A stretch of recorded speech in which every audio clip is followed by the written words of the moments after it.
નમસ્કાર, આમ જોઈ રહ્યા છો નેશન પ્લસ ન્યૂઝ. હું છું આપની સાથે હેતલ ભગત. સમગ્ર દેશ સહિત ગુજરાત સરકાર દ્વારા તારીખ 8 થી 15 ઓગસ્ટ દરમિયાન સમગ્ર રાજ્યમાં હર ઘર તિરંગા અભિયાન અંતર્ગત 79માં સ્વાતંત્ર્ય દિનની ભવ્ય ઉજવણી કરવામાં આવશે. ત્યારે છોટાઉદેપુર જિલ્લા અને તાલુકા કક્ષાએ હર ઘર તિરંગા યાત્રા તારીખ 11મી ઓગસ્ટના રોજ યોજાશે તેમ છોટાઉદેપુરના કલેક્ટર ગાર્ગી જૈન દ્વારા જણાવવામાં આવ્યું છે.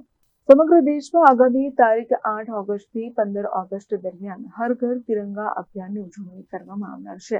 ત્યારે વડાપ્રધાન નરેન્દ્ર મોદીના દિશા નિર્દેશ હેઠળ મુખ્યમંત્રી ભૂપેન્દ્ર પટેલના નેતૃત્વમાં ગુજરાત સરકાર દ્વારા પણ તારીખ 8 થી 15 ઓગસ્ટ દરમિયાન સમગ્ર રાજ્યમાં હર ઘર તિરંગા અભિયાન અંતર્ગત 79માં સ્વાતંત્ર્ય દિનની ભવ્ય ઉજવણી કરવામાં આવશે. છોટાઉદેપુર જિલ્લામાં હર ઘર તિરંગા અભિયાનની સમીક્ષા બેઠક જિલ્લા કલેક્ટર ગાર્ગી જૈનના અધ્યક્ષસ્થાને યોજાઈ હતી, જેમાં જિલ્લા કલેક્ટરે રાજ્ય સરકારની સૂચના મુજબ ગ્રામ્યથી લઈ જિલ્લા સુધી હર ઘર તિરંગા યાત્રા યોજાય તે અંગે અધિકારીઓને માર્ગદર્શન પૂરું પાડ્યું હતું. હર ઘર તિરંગા યાત્રા સાથે શાળા અને કોલેજોમાં તિરંગા ક્વિઝ, રાખી મેકિંગ, રંગોળી સ્પર્ધા યોજવા જણાવ્યું હતું. તો જિલ્લા અને તાલુકા કક્ષાએ તારીખ 11/8/2025ના રોજ હર ઘર તિરંગા યાત્રા યોજાશે તેમ પણ જણાવ્યું છે. જિલ્લા કલેક્ટર ગાર્ગી જૈન હર ઘર તિરંગા અભિયાનની આ વર્ષે હર ઘર તિરંગા હર ઘર સ્વચ્છતા સ્વતંત્રતા કા ઉત્સવ સ્વચ્છતા કે સંગ થીમ રાખવામાં આવી છે.